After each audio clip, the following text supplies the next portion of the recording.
বন্ধুরা, আপনার চুল কি ঝাড়ুর মতো হয়ে যাচ্ছে? চুল উঠে টাক পড়ে গেছে? চুলে খুশকি জমে যাচ্ছে?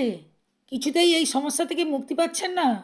তাহলে বন্ধুরা, আজকে আমি এমন একটি রেমেডি শেয়ার করছি, 2 দিনে আপনার চুল ঘন, মোটা, লম্বা হয়ে যাবে। চুল একেবারে সিল্কি শাইনি হয়ে যাবে। নমস্কার বন্ধুরা, আমি তনুশ্রী। তাই বন্ধুরা, স্কিপ না করে পুরো ভিডিওটা দেখার অনুরোধ রইল। এই রেমেডির জন্য আমাদের প্রথমেই লাগবে অ্যালোভেরা, কারণ অ্যালোভেরা আমাদের চুলের স্ক্যালে গিয়ে মৃত কোষগুলি এবং খুশকিকে সরিয়ে দেয়। ফলে ব্লাড সার্কুলেশন হতে থাকে, যার ফলে চুলে দারুণ সিল্কনেস চলে আসে, চুলকে সুপার সফট সিল্কি করে দেয়। আমি অ্যালোভেরা নিয়েছি, অ্যালোভেরাটাকে ভালো করে ধুয়ে নিয়েছি। এবার অ্যালোভেরার ছিলকাটাকে তুলে দিয়ে দেখুন আমি জেলটাকে নিয়ে নিচ্ছি। এই রকম সাদা জেলই নিতে হবে। দেখুন বন্ধুরা, আমি সব জেলটাই বের করে নিয়েছি। এই জেলটাকে এবার আমি মিক্সিং জারের মধ্যে দিয়ে দিচ্ছি, দিয়ে এটাকে পেস্ট করে নেব। দেখুন এটাকে পেস্ট করে নিয়েছি, একটা তেলের মতো হয়ে গেছে। একটা জায়গার মধ্যে আমি ঢেলে নিয়েছি, একটু একটু খোসা রয়ে গেলেও কোনো সমস্যা নেই। এবার নিয়েছি নারকেল তেল। বন্ধুরা, আমরা সবাই জানি নারকেল তেল আমাদের চুলের গোড়াকে মজবুত করে দেয় এবং চুলকে ঘন করতেও সাহায্য করে। তাই এই রেমেডির জন্য অবশ্যই নারকেল তেল লাগবে। এখানে আমি 2 চামচের মতো নারকেল তেল নিয়েছি। এবার গ্যাসটাকে জ্বালিয়ে নারকেল তেলটাকে এখানে বসিয়ে দিচ্ছি। নারকেল তেলটা যখন একটু গরম হয়ে যাবে, তারপরেই আমি পেস্ট করে রাখা অ্যালোভেরা জেলটা দিয়ে দিচ্ছি। নারকেল তেলের সাথে এটাকে ফুটিয়ে নিচ্ছি।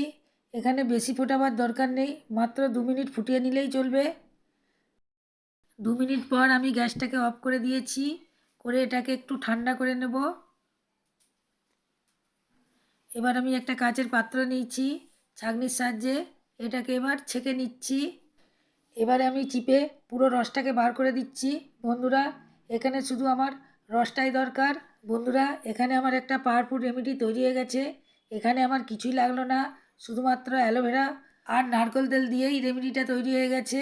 এটা আপনাদেরকে অ্যাপ্লাই করে দেখাবো, তার আগে আপনাদেরকে স্টোর করে দেখাবো। এটাকে কাঁচের জারে আমি ভরে নিচ্ছি। কাঁচের জারে আপনারা 3 দিন রাখতে পারবেন, যেহেতু আমি এখানে প্রিজারভেটিভ দিইনি। তবে ফ্রিজের মধ্যে রাখলে 1 সপ্তাহ রাখতে পারবেন। বন্ধুরা, এটা যে শুধু আপনাদের চুলের সমস্যা দূর করে তা নয়, আপনারা স্কিনেও মাখতে পারেন। শীতকালে যে স্কিন রুক্ষ সূক্ষ্ম হয়ে যায়, এটা মাখলে আর রুক্ষ সূক্ষ্ম হবে না, স্কিন একবারে চকচকে হয়ে যাবে। বন্ধুরা, এবার এটাকে আমি চুলে অ্যাপ্লাই করে দেখাবো। তুলোটাকে এর মধ্যে ভালোভাবে ডুবিয়ে নিচ্ছি। এবার আমি চির কেটে কেটে ভালোভাবে গোড়ায় লাগিয়ে নিচ্ছি, যাতে গোড়ার চুলগুলো খুব সুন্দর মজবুত হয়। সপ্তাহে এটা আপনারা 2 দিন ব্যবহার করবেন। এটা অ্যাপ্লাই করার ফলে আপনাদের 2 দিনের মধ্যেই চুল ঘন, মোটা, কালো হবে, ড্যান্ড্রফ চলে যাবে, চুল পড়া বন্ধ হবে। এটা মাখার পর আপনারা 1 ঘন্টা রেখে দিবেন, এমনকি সারা রাতও রেখে দিতে পারেন, কোনো অসুবিধা হবে না। তারপর এটাকে নর্মাল জল দিয়ে ধুয়ে নেবেন, শ্যাম্পু দিয়ে ধোয়ার দরকার নেই। দেখুন বন্ধুরা, কত সুন্দর চুলটা হয়েছে, কত ঘন হয়েছে, কতটা কালো লাগছে। চুলটা খুব সিল্কি হয়ে গেছে, একেবারে চকচক করছে। বন্ধুরা, আজকের ভিডিওটা যদি আপনাদেরকে ভালো লেগে থাকে তাহলে লাইক করে দেবেন, চ্যানেলকে সাবস্ক্রাইব করবেন এবং বন্ধুদের মধ্যে প্রচুর প্রচুর শেয়ার করবেন।